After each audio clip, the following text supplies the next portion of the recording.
कि आप कितने वर्षों से नवल किशोर साकी के साथ में रहे?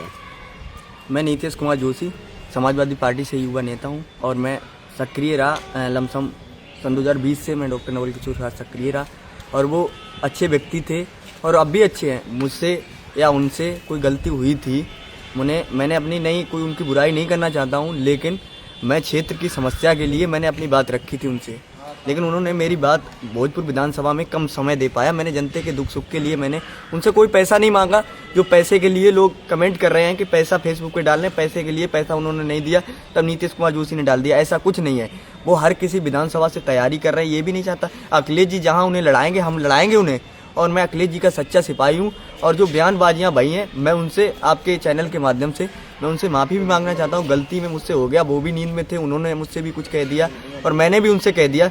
तो कुछ हमारे कुछ द्वारा गया लोगों के बुजुर्ग द्वारा जो सम्मानित नेतागण हैं उनके द्वारा मैंने समझौता मान लिया था। फिर भी मेरे पास कोई सबूत नहीं। मैंने उनके साथ देर रात मेहनत की, मैंने उनका टैटू भी बनवाया था, लेकिन मैंने टैटू हटवा दिया क्यों उससे कुछ लोग क्षेत्र के ऐसे करते थे, कुछ बुराइयां भी मानते। लेकिन वो नवल किशोर अच्छे नेता है और हमारे नेता, हमारे पार्टी के नेता है। मुझसे कुछ गलतियां हो गई हैं तो मैं क्षमा भी चाहता हूं। लेकिन क्या कारण रहे थे उसके जो आपने विरोध किया सोशल मीडिया पर? आखिर कारण क्या था, वो थोड़ा खुल के बताइए। कारण ये था, मैंने जनता की कई समस्या थी, मेरे क्षेत्र में कई घटनाएं हो गई थी, मैंने उसके लिए मैंने विरोध किया था कि आओ और मेरे जनता की समस्या का समाधान करो। मैं कोई उनसे जनता को पैसा नहीं दिलवाना चाहता हूँ। लोगों की आए दुख सुख में शामिल हो, वही नेता हमारा है। जो हमारे दुख सुख में शामिल हो जाए वही नेता हमारा है। फिर क्या समझौता हुआ, क्या बात हुई? उन्होंने कहा मैं होली के बाद आऊँगा और लोगों से मिलूंगा, जहाँ जहाँ बड़ी घटनाएं हो गई हैं तहाँ मिलने का काम करूँगा। और हमारे लिए मैंने यही कहा, मेरे लिए यही, मैंने उनके साथ दिन रात मेहनत की और मैं फिर भी करूँगा, मैं ये भी कह रहा दिल से। फिर आपने सोशल मीडिया पे ऐसा क्यों लगा कि अब की बार हम उनको BTC भी नहीं जीतने देंगे, जिला पंचायत वो ऐसा कोई चुनाव है, वो लड़के दिखा मैं उनको हर चुनाव हरवाऊँगा? ये तो सब गलती में हो गया। रात की नींद में मैं जगा था। ये रात की नींद में क्या गलती होती है? रात के लमसम 1 बजे के करीबन हुआ था, लेकिन मैंने क्षमा मांग ली। लेकिन सोशल मीडिया पर लोग आपसे ये भी बराबर बोल रहे हैं कि नवल किशोर ने आपको पैसे भी नहीं दिए, इसी वजह से आप उनके सोशल मीडिया पर उनकी नहीं, ऐसा बदनामी कर कुछ रहे नहीं हैं। है। वो हमारे बड़े भाई हैं, प्रिय हैं और वो फरुखाबाद की जनता के सांसद भी हैं। अच्छा, जिस प्रकार से अभी बताया कि नवल किशोर साकी भी नींद में थे, उन्होंने क्या कुछ आपसे उस वक्त कहा जब आप कोई इतना गुस्सा? ये तो घर परिवार वाली बात है, हमारे परिवार जैसे संबंध है और हमारे परिवार की बात है।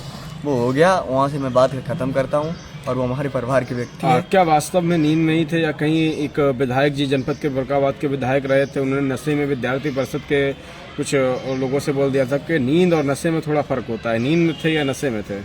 वो नींद में थे।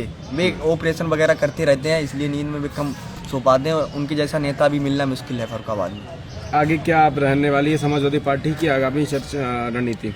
रणनीति देखिए, अखिलेश जी जिसे लड़ाएंगे, माननीय अखिलेश यादव जी जिसे लड़ाएंगे उसे लड़ाने का काम करेंगे। डॉक्टर नवल किशोर लड़ाएंगे तो मैं उन्हें लड़ाऊंगा और मैं समाजवादी पार्टी के चारों विधानसभा के लोगों को, मैं फरुखाबाद से मैं यही चाहता हूं, अमृतपुर से बड़े भाई डॉक्टर जितेंद्र सिंह यादव आएँ और वो चुनाव लड़ें। और मैं ये वादा करता हूँ कि डॉक्टर जितेंद्र यादव जो अमृतपुर विधानसभा से टिकट ले सकते हैं और जीत भी सकते, तो डॉक्टर जितेंद्र यादव जीत सकते हैं, समाजवादी पार्टी के नेता। और फरुखाबाद में अखिलेश जी जिसे लड़ाएंगे मैं उसे लड़ाने का काम करूंगा और मैं समाजवादी पार्टी का सच्चा सिपाही हूँ हमेशा। नहीं तो सोशल मीडिया पे आप माफ़ी मांग रहे हैं, किसी के दबाव में मांग रहे हैं क्या? नहीं, कोई दबाव नहीं, मेरे पास कोई दबाव नहीं आया। हाँ, तो फिर आप ये लगातार जो पोस्टें डाल रहे हैं तो आपके ऊपर दबाव पड़ेगा, तभी तो आप माफ़ी मांग रहे हैं। नहीं, कोई दबाव नहीं पड़ा, किसी का दबाव नहीं। क्योंकि लोगों के कमेंट आ रहे हैं पैसे लेके, क्या आप तक पैसे पहुंच गए इसलिए माफ़ी मांग रहे हैं? मैंने किसी का पैसा नहीं लिया। कोई कह दे मुझसे पैसा लिया, मैंने किसी का पैसा नहीं लिया और न कभी लेंगे पैसा। मैं जनता की सेवा में रहूँगा हमेशा और अपने सुख दुख में। और मैं अपनी ग्राम पंचायत की तैयारी भी कर रहा हूँ, ग्राम पंचायत जैसी से